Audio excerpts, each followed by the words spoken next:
Hey, Coach Barrick here, breaking down some clean and jerks. So we have Jered over here, big, strong guy, 260, 6'4", big dude, strong.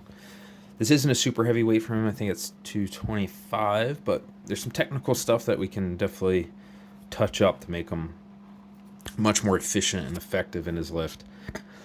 Excuse me. All right, so notice that we're both kind of set up exactly the same to start. I you know, rounded back, head down, high hips. We're set up virtually the same. Feet look good underneath the hips. Very nice setup. And then when he pulls down, you can see that he's getting a little bit of tension there. His shoulders are kind of rounded in. His back is super rounded. But then he's coming. See that rotation? See the shoulder rotating? The shoulders rotate back. They get into external rotation. Arms get a little straighter. He's getting some tension in his upper back, right? He's getting some tension there. Now, what I don't love is the eyes looking down, the rounded back, the chest down. That's where we can clean some stuff up. The second thing is that, yes, he's getting tension in his shoulders, but you're going to notice the bar. So I'm going to draw this line. And you're going to notice that the bar doesn't really move, but he does move. See that? There's some wiggle there. So we need to get a bend. When he loads those shoulders, we want to also be bending the bar more. Now this isn't super heavy, so that might be why he's not doing that, but we'd like to get that tension out. So when you see me set up, my hips are coming down, my head comes up, I'm getting tension in my shoulders are rounded. As I pull, they get back. That you can see that elbow position change. The logo of my shirt's up, my head's up, my back is flat. And that's what we're looking for in that bottom position. And then you're going to see that as I do that, watch the bar move. As I'm loading, see that bar bend? It's really subtle. That bar bends as I'm pulling up. All right?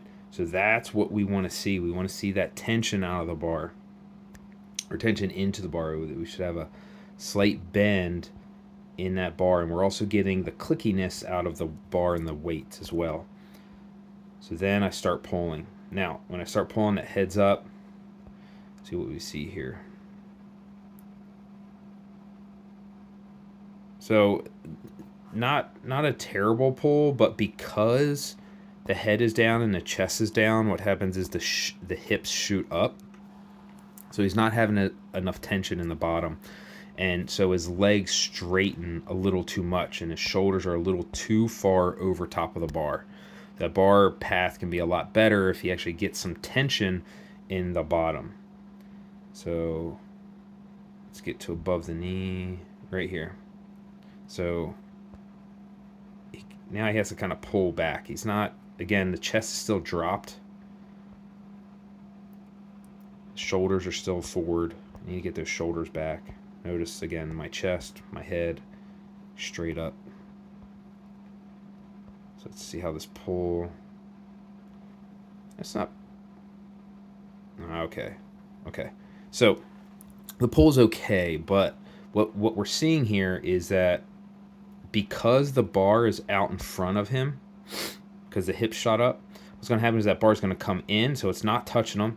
It hits there, so it kind of hits the shorts, but then he hits there, and then that bar is going to pop out. See how it pops out away from him? Boop. So now that bar is really far away. And then the second thing that's happening is he's going to come to his toes rather. So his heels are off the ground, and he's not at full extension yet. So we want those heels to stay on the ground longer. So as I'm coming through, that bar is dragging up the legs. My feet are still on the ground, dragging up the legs. Now I'm hitting that full extension. So I hit full extension. The heels are just now coming off the ground. My arms are straight. So here, he does hit okay extension, but the bar is just too far away from him. And then we're coming through. Now, the catch leads some more to the imagination. I did like his foot movement. So his feet were narrow. They jumped out. I really like that. That position is okay. You see that crash? It's a little hard crash. Whereas that receiving position, I go down and catch it, and it doesn't crash on me as much. So, that bar position, there we go, kind of adjusts. It's not bad. I think he has some room to get better, to get it farther back on top of the shoulder. This isn't a bad front rack, but I think there's some more there that he can get. You can kind of see where it's on my throat. I think there's some more room for him to get it just a little bit higher, but overall not too bad. All right, so I think I do a hang clean here. Yeah. All right, now let's go to the jerk. Now, this is going to be perfect. He does a power jerk here, and I do a split jerk. So it's not perfect, but what I want to just see is, so I do a clean. Notice my feet. Look how wide they are. That's what we would call squatting feet. All right, and now I'm going to stand up. And when I stand up, you see how that foot moved in? And this one probably should have moved in a little bit as well. But those feet are now narrower. So we want those feet underneath of the hips. I could probably go a little bit narrower in my stance, but what you're going to see here, he jumps out. He brings them in a little bit. So that left foot came in, or that right foot came in a little bit. But I would like to see his feet narrower.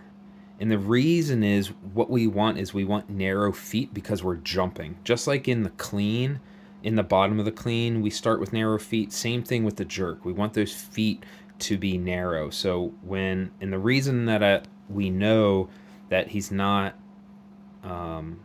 wide or he's not narrow enough is because when he does his jerk and pushes underneath, his feet don't move. And what we want that same thing where we have narrower feet in the push or in the dip, and then we catch wider in that power jerk if we're doing power jerks. So for this, my feet went narrower, brought them in, and then now I'm going to split. It's just a slightly different lift. Let's go back to the dip real quick, see what we see. Dip. Again, I like the feet narrower. I like how the knees are going out, though. The femurs are out. The chest is relatively high. I still think there's some more front rack there. I think if he pushes, he needs to not just, the bar needs to be like pushed against him. You want to push the bar back with your hands, not just have it in your fingertips, but actually push that bar into you. I think he would have a better front rack there. That would help a lot. So I'm not just in my front rack, like I'm a little bit deeper in my hands. My elbows are a little bit higher, but like you see there's like a gap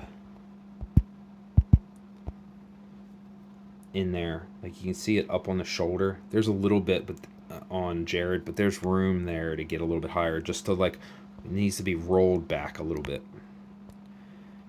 And oh, did you see that? I saw a little bit of, in that dip, you're going to see his torso give a little bit at the bottom. So he went a little bit too low. The elbows dropped and the torso kind of gave a little bit. So the dip was too deep. So you're going to notice when I dip, my torso doesn't really change. I do come to my toes a little bit. You see that little shift forward. But he kind of drops. Push up. I'd like to see more extension. So up. That's not bad. That's a pretty good extension. And kind of push that up instead of getting down. Definitely would like to see him catch it a little lower. And we can just see some shoulder tightness.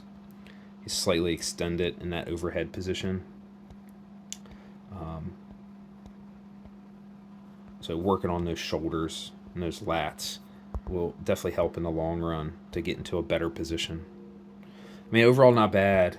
I was being pretty nitpicky. with the stuff, but if he were to clean up some of those things, man, it'd be so much. He'd be really, really efficient. All right, guys, that was a little longer. Hope this helps. Hope you pulled something out of this. Get tension. Cheers.